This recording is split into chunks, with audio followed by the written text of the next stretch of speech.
নমস্কার। গল্পের গ্রামোফোন চ্যানেলে আরও একবার আপনাদের সকলকে স্বাগত জানাচ্ছি। আজ গল্পের গ্রামোফোন চ্যানেলের নিবেদন মানিক বন্দ্যোপাধ্যায়ের লেখা গল্প 51বর্তী। গল্পটি আপনারা শুনতে থাকুন। আশা করি এই গল্পটি আপনাদের ভালো লাগবে। আর যদি আপনাদের এই গল্পটি ভালো লাগে তাহলে অবশ্যই আপনারা আমার এই চ্যানেলটিকে লাইক, শেয়ার এবং সাবস্ক্রাইব করবেন। শুরু করছি আজকের গল্প। 4 ভাই, বীরেন, ধীরেন, হীরেন ও নীরেন। পরিবারের লজ্জা ও কলঙ্ক সেজ ভাই হীরেন। সে কেরানি। বীরেন ডাক্তার, ধীরেন উকিল। নীরেন 200 টাকায় শুরুর গ্রেডে সরকারি চাকরি পেয়েছে আর বছর। হীরেন 27 টাকার কেরানি। যুদ্ধের দরুন 5-10 টাকা বোনাস অ্যালাউন্সও বুঝি পায়। হীরেনকে ভাই বলে পরিচয় দিতে একটু শরম লাগে ভাইদের।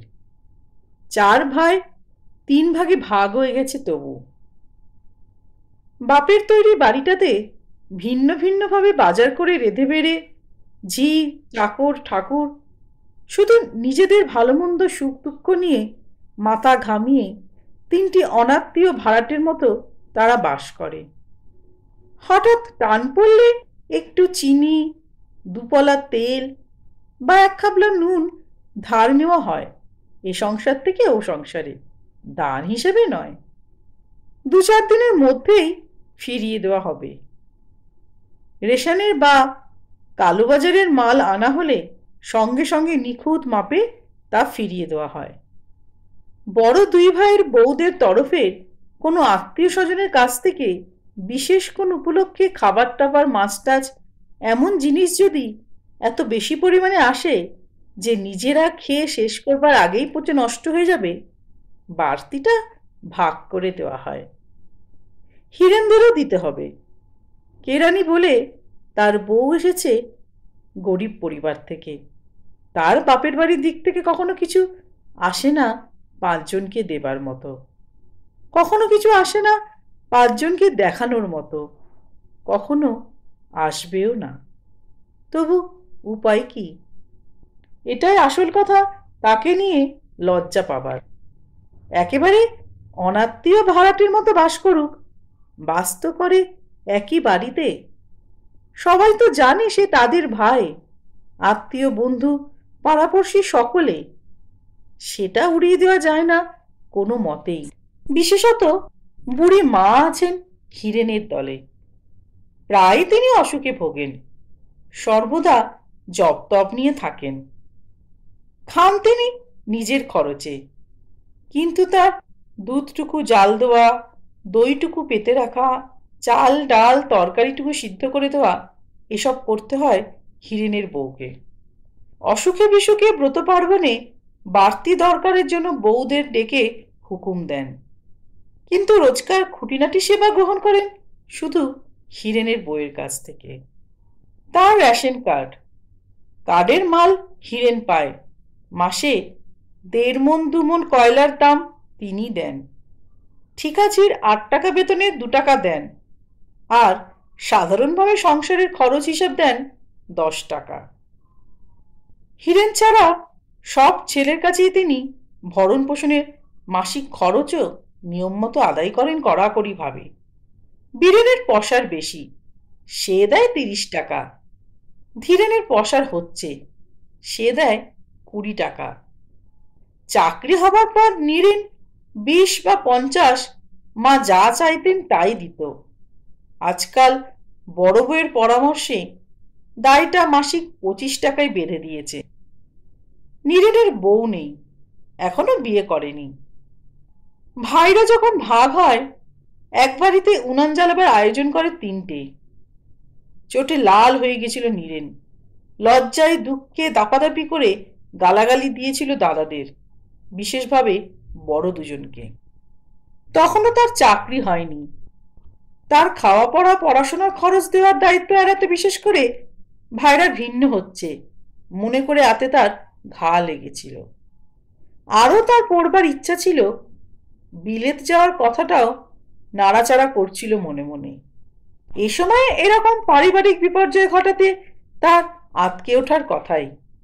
হিরেন তাকে বুঝিয়ে বলেছিল, কেন, এ তো ভালোই হলো, রোজ বৃষ্টি খিটখিটে ঝগড়াঝাটি লেগেই থাকে, একটু দুধ একটু করে মাছ, এই নিয়ে কি মন কষাকষি বলতো। দাদার আয় বেশি, তিনি ভালোভাবে থাকতে চান, মেজদার ভালো উপার্জন হচ্ছে, তিনিও খানিকটা ভালোভাবে থাকতে চান। আমি সংসারে মোটে 40টা টাকা দিয়ে মজা করব, ওরা কষ্ট করবেন, সেটা উচিত নয়। ভাই বলে কি কেউ কারো মাথা কিনেছে নাকি যে খাওয়া খাই কামড়া কামড়ি করেও একসাথে থাকতে হবে ভাই সেজে? তার চেয়ে ভিন্ন হয়ে সৎভাবে ভাইয়ের বদলে ভদ্রলোকের মতোই থাকাই ভালো। তোমার চলবে? চলবে না? কষ্ট করে চলবে, তবে অন্যদিকে লাভ হবে, মাথা হেট করে থাকতে হবে না, যাই খাই খুদ কুড়ো হজম হবে। নিজে ভিন্ন হলে পারতে তবে এতদিন। হ্যাঁ হ্যাঁ, তা পারতাম, তবে কিনা কথাটা হলো এই যে, দুঃখী অসহায় গরিব কেরানি ভাইকে দয়া বা শ্রদ্ধা করে নয়, বড় বড় দুই ভাইয়ের উপর নিদারুণ অভিমানের জ্বালায় নীরেন আরো পড়াশোনা আরো পরীক্ষা পাশ করে বড় কিছু হবার কল্পনা ছেড়ে চাকরির চেষ্টায় নেমেছিল। মার সঙ্গে যোগ দিয়েছিল হিরেনের সংসারে। চাকরি হবার পরেও, 200 টাকার শুরুর গ্রেডের সরকারি চাকরি হবার পরেও প্রায় 2 মাস হিরেনের সংসারে ছিল।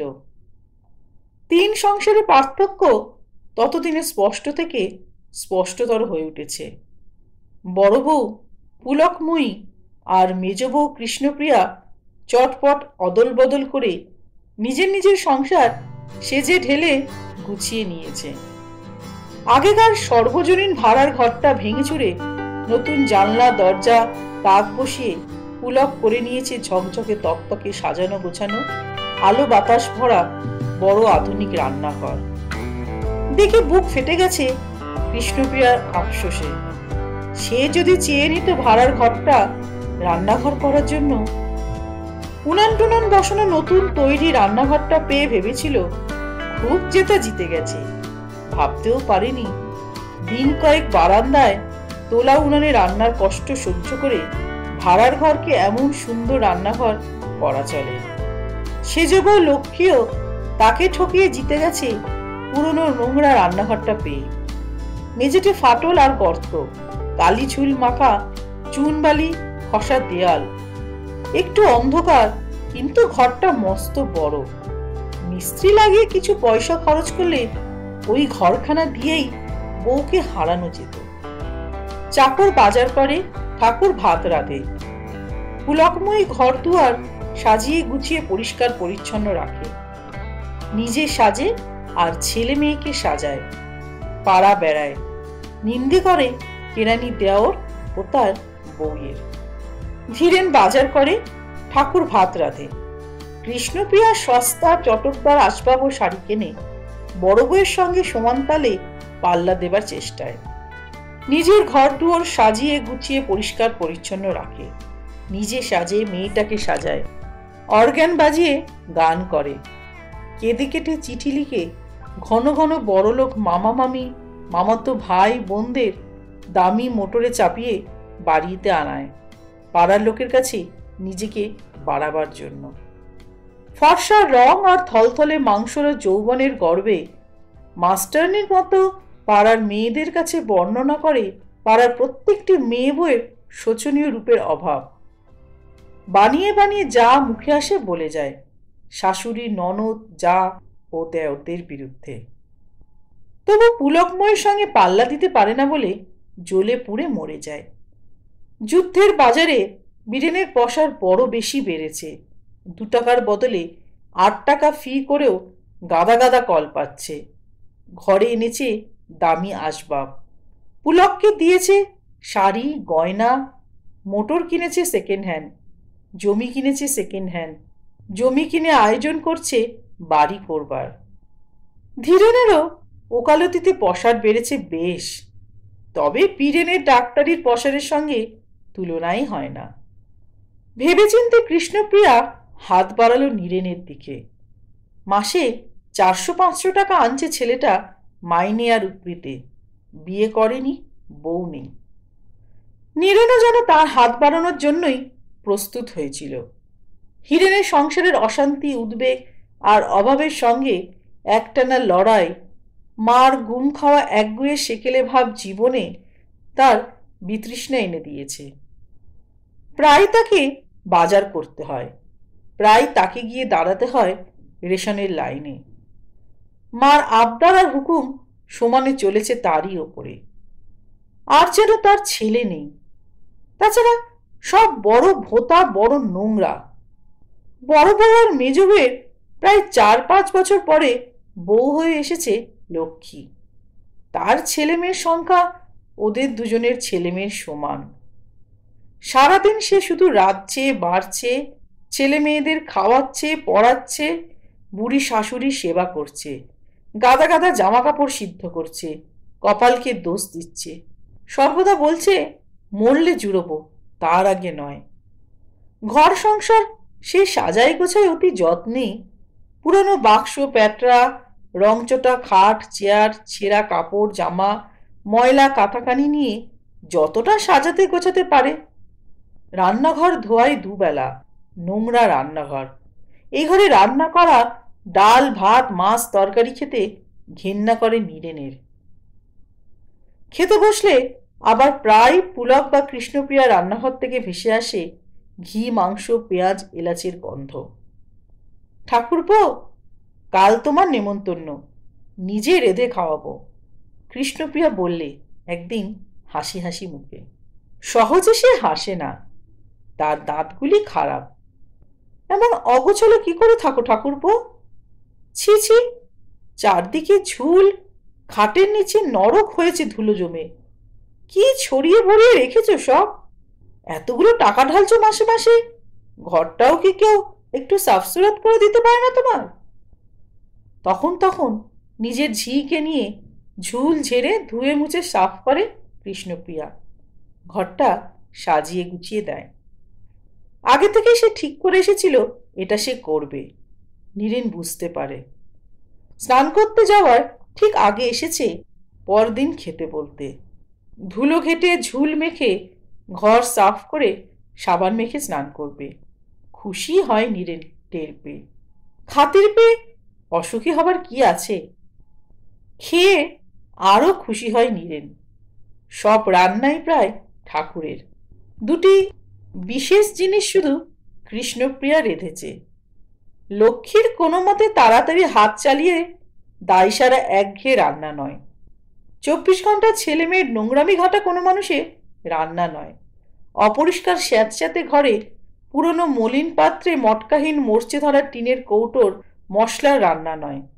পরিবেশনে বারবার ব্যাঘাত নেই অন্য ঝামেলার। পরিবেশকের ভাবভঙ্গিতে নেই খাইয়ে দিয়ে আর একটা হাঙ্গামা চুকিয়ে দেবার অধীরতা। পরিবেশক মাইনে করা ঠাকুর, বসে বসে ধীরে সুস্থে হাসি গল্পের সঙ্গে একসাথে খাওয়া। কৃষ্ণপ্রিয়া চালিয়ে যায় টানার আয়োজন।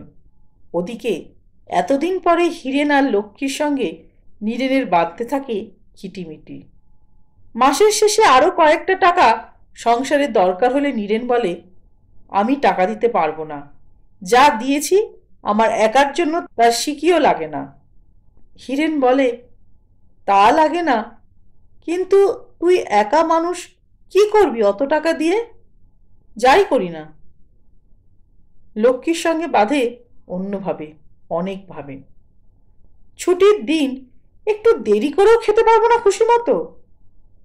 ঠাকুর রেখে দাও, যত খুশি দেরি করে খাও। চোখ নেই তোমার ঠাকুরপো? দেখতে পাও না সেই কোন ভোরে উঠে জোয়াল ঘাড়ে নিয়েছি? 1:30 বাজে, এখনো বলছো রান্নাঘর আঁকলে বসে থাকতে? আমি যে টাকা দিই, টাকা দাও বলে বাদি কিনেছো আমায়? এই দোষ লক্ষ্মীর। খাতির করে না। এতগুলি করে টাকা নীরেন ঢালে তার সংসারে, তবুও হিরেনও যেন কেমন ভাব দেখায়, ঠিক ছোট ভাইয়ের মতোই ব্যবহার করে তার সঙ্গে। মাসে মাসে এতগুলি টাকা সাহায্য করে ও সংসার সে চালু রেখেছে। একটু যে বিশেষ নম্রতার সঙ্গে একটু বিশেষ মিষ্টি সুরে কথা বলবে তার সঙ্গে, সে চেষ্টাও নেই। মোটেই যেন কৃতজ্ঞ নয়, অনুগত নয় দুজনে। হাড় ভাঙা খাটুনি আছে, অভাব অনটন চিন্তা ভাবনা আছে, ঝঞ্ঝাট আছে অঢেল, কিন্তু সেই জন্যেই তো তাকে বেশি করে খাতির করা উচিত। তার সাহায্য বন্ধ হলে অবস্থা কি দাঁড়াবে ওরা কি ভাবে না? এত ভাবে, এ কথাটা ভাবে না? নীরেন নিজেই আশ্চর্য হয়ে যায় ভেবে। পরের মাসে পয়লা থেকে নীরেন ভিড়ে গেল কৃষ্ণপ্রিয়ার সংসারে। হিরেনকে কিছু কিছু সাহায্য করবার ইচ্ছা তার ছিল। কৃষ্ণপ্রিয়া অকাট্য যুক্তি দেখিয়ে সেই ইচ্ছেকে ফাঁসিয়ে দিল। বুড়িমাকে মাসে মাসে সে 40 টাকা দেবে ঠিক হয়েছে। বুড়ি কি খাবে ও টাকাটা? হিরেনকেই দেবে। ও 40 টাকা একরকম সে হিরেনকেই দিচ্ছে। সোজাসুজি আরো দেবার কি দরকার আছে কিছু? না, সেটা উচিত। ওরা যত পাবে ততই নেবে, কিছুতেই কিছু হবে না ওদের। তলে তলে টাকা জমাচ্ছে, বাইরে গরিবানা, বুঝলে না ঠাকুরপো? কৃষ্ণপ্রিয়াকে নিজের জন্য খরচের টাকা দিয়ে প্রতিদানে স্পষ্ট কৃতজ্ঞতা পেয়ে পুলক বোধ করে নীরেন। মাসে মাসে লক্ষ্মীর হাতে খরচের টাকা দিয়েছে। খরচ করে যা বেঁচেছে ব্যাংকে জমা দিয়ে এসেছে। লক্ষ্মী নির্বিকারভাবে আঁচলে বেঁধেছে নোটগুলি। ব্যাংকের লোকেরা যেন তাকে গ্রাহ্যও করেনি। কৃষ্ণপ্রিয়ার হাতে নোটগুলি দিতেই আনন্দে সে এমন বিহ্বল হয়ে যায়, কথা বলতে গিয়ে এমন করে তোতলায়। হেস্তনেস্ত যা হবার তা হলো। পৃথিবী জোড়া মহাযুদ্ধ থেকে শুরু করে তাদের পারিবারিক যুদ্ধ পর্যন্ত যার যা দখল সে তা নিয়েছে। যে যেভাবে যার সাথে বাঁচতে চায় সে সেইভাবেই তার সাথে বাঁচবার ব্যবস্থা করে নিয়েছে। কেনা জমিটাতে এবার বাড়ি তৈরি আরম্ভ করবে ভাবছে বীরেন। ইট বালি চুন সুরকি পাওয়া যাচ্ছে, লোহা এবং সিমেন্টও পাওয়া যাচ্ছে তলায় তলায়। কিছু বাড়তি খরচ আর ধরাধরি করার বিশেষ চেষ্টায়। কৃষ্ণপ্রিয়া মেয়ে খুঁজছে নীরেনের জন্যে। বাংলাদেশে একটিও মেয়ে মিলছে না পছন্দ মতো। মেয়েদের যেন মেয়ে রেখে যাননি যুদ্ধটা। মা জপ টপ কমিয়েছেন, ভাবছেন তীর্থে যাবার কথা। ডাক্তার জোর দিয়ে বলেছে গাড়ির কষ্ট আর বিদেশের অনিয়ম তার সইবে না, মরে যাবেন। মরতেও পাবো না আমি, এ হতভাগার জন্য মরবার জো নেই আমার। দুর্বল ক্ষীণস্বরে বুড়ি মা কাতরিয়ে কাতরিয়ে আফসোস করেন। হঠাৎ ঘুম হয়ে আশ্চর্য রকম শান্ত কণ্ঠে জিজ্ঞেস করেন, আমি মরলে তো না খেয়ে মরবি তোরা গোষ্ঠী শুদ্ধ। হিরেন বাহাদুরি দেখায় না, ক্ষীণ দুর্বল সুরে বলে, কেন অত ভাবছো বলো তো মা? অত সহজে কি মানুষ মরে? দুর্ভিক্ষে দেখনি একটু খুদ একটু ফ্যান খেতে পেয়ে কত লোক বেঁচে গেছে। তুমি এখন মরলে যেটুকু ভদ্রভাবে বাঁচছি তা থাকবে না বটে। ভদ্রত্ব ছাড়লে কি মানুষ বাঁচে না তাই বলে? 4টে ছেলে মেয়ের জন্য রোজ 1 পো দুধ, সপ্তাহে 2 দিন 1 পো মাছ, তাও নয় বন্ধ করব। রেশনের চাল আর 4 পয়সার পুঁই শাক রেঁধে খাবো। আমি বাঁচবো, তোমার বউটা বাঁচবে, ছেলে মেয়ে কটাও বাঁচবে দেখো। তবে হ্যাঁ, এ কথা সত্যি, এভাবে বাঁচার কোনো মানে হয় না। কি বললি? বললাম বাঁচা কষ্ট বলে কি সাহেবের গাড়ির সামনে ঝাঁপ দিয়ে মরবো? সাহেবের টুটিটা কামড়ে ধরে মরবো? অত ভাবছো কেন? মরবো না, কেউ আমরা মরবো না। বুড়িমা ফ্যাল ফ্যাল করে তাকিয়ে থাকেন, ভাবেন তীর্থে যাবার ছুতো করে এবার মরলে কেমন হয়। ভাবতে ভাবতে সামান্য একটা অসুখ হয়ে 4 ছেলের চেষ্টা বিফল করে 64 টাকা ফিয়ের ডাক্তারের ওষুধকে তুচ্ছ করে স্বাভাবিকভাবেই তিনি মারা গেলেন। তখন আরো শোচনীয় হয়ে পড়ল হিরেনের অবস্থা। পুলকময়ী ও কৃষ্ণপ্রিয়ার শাড়ি গয়না ঠাকুর চাকর, নিশ্চিত নির্ভর চালচলন, অবসর শৌখিনতা, ভালো ভালো জিনিস খাওয়া, হাসি আহ্লাদ করা, সব কিছু ঈর্ষা ক্ষোভ হতাশা হয়ে আছড়ে কামড়ে ক্ষতবিক্ষত করেছে লক্ষ্মীর মন। মনে সে এই ভাবনার মলম দিয়ে সামলে থেকেছে যে বেশ্যারা পরম সুখেই থাকে। স্বামী পুত্র বুড়ি শাউরির জন্য জীবনপাত করে খাটা, শাক পাত ডাল ভাত পেটে গুজে কাজ করা, এই গৌরব ওরা কোথায় পাবে?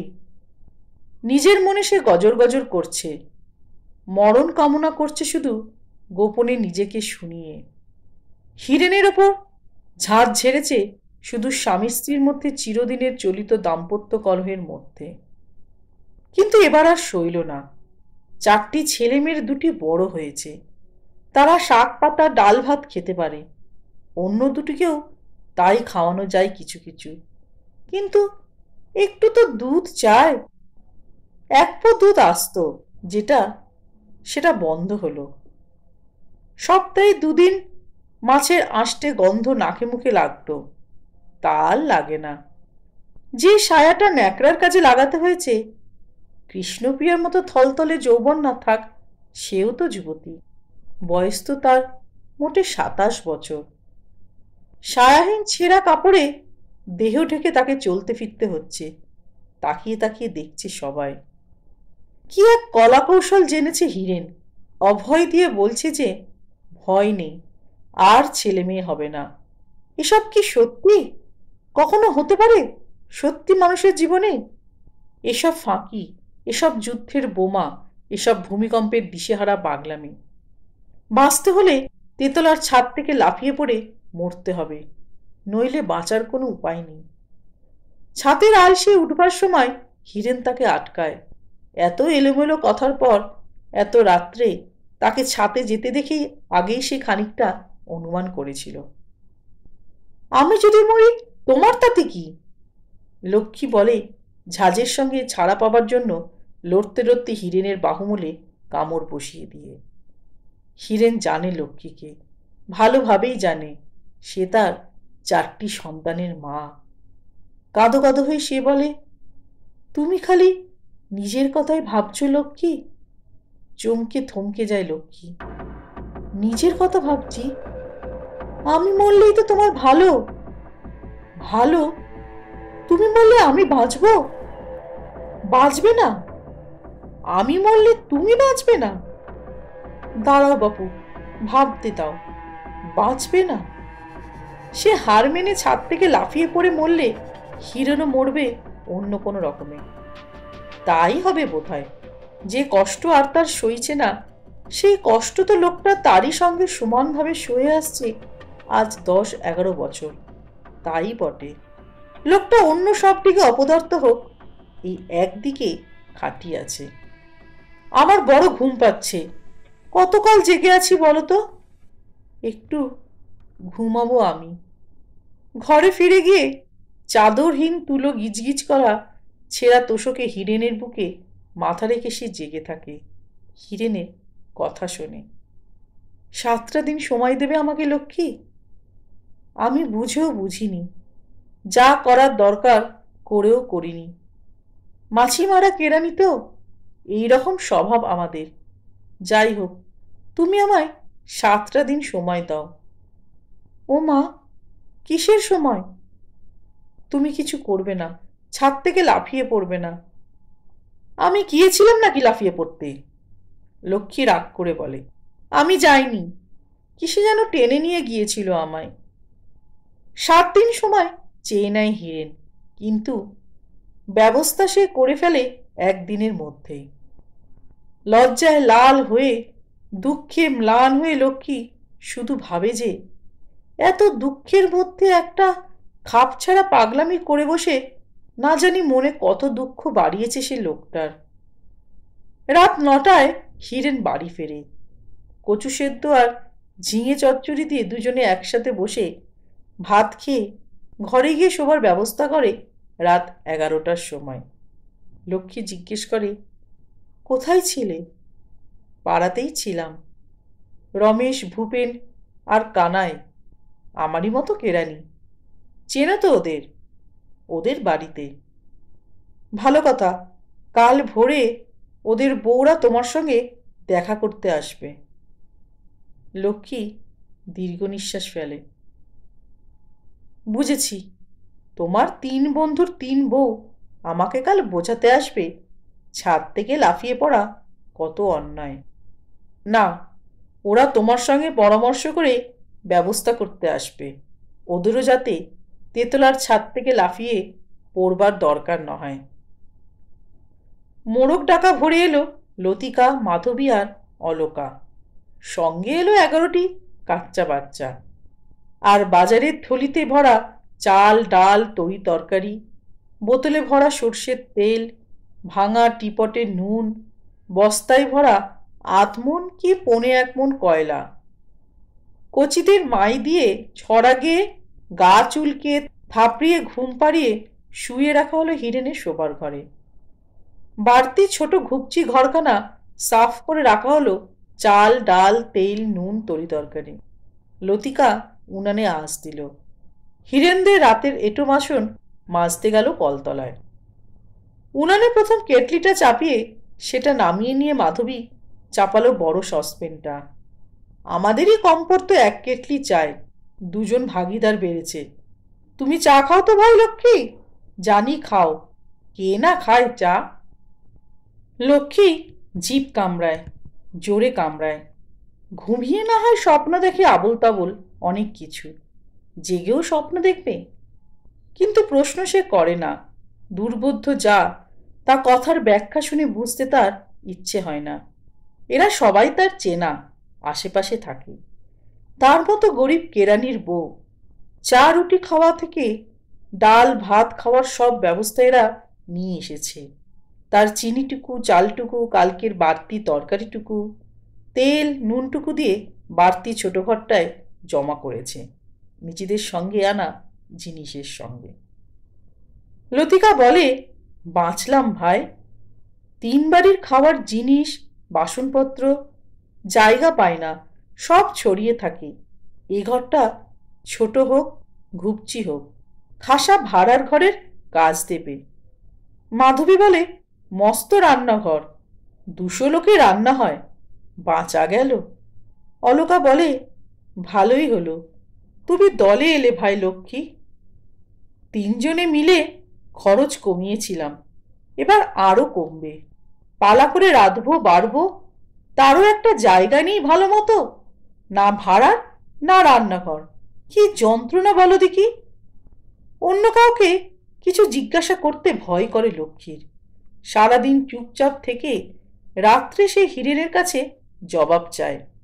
লাগবে না? 4 বাড়ির 4টে উনানে কয়লা পোড়ার বদলে একটা উনানে পুড়ছে। 4 বাড়ির একদিনের কয়লা খরচের 4 দিন না চলুক, 3 দিন তো চলবে। 4টে বদলে একটা ঝিতে চলবে। 4জনের বাজার যাওয়ার বদলে পালা করে 1জনের গেলেই চলবে। 4জনের রাধার বদলে 1জনের রাধলেই চলবে। 4 দিনে 3 দিন ছুটি। এমন তো নয় যে অনেক দূর থেকে ভাত খেতে আসতে হবে কাউকে। 4-5 হাত উঠোন পেরিয়ে রান্নাঘরে গিয়ে ডাল ভাত খাওয়ার বদলে 10-20 হাত রাস্তা পেরিয়ে এসে খাওয়া, এইটুকু তফাৎ। তার তুলনায় সুবিধা কত। লতিকা আজ রাঁধবে। একা যখন ছিল নিজের বাড়িতেই রোজ রাঁধতে হতো। এখন একদিন রেঁধে সে 3 দিন ছুটি পায়।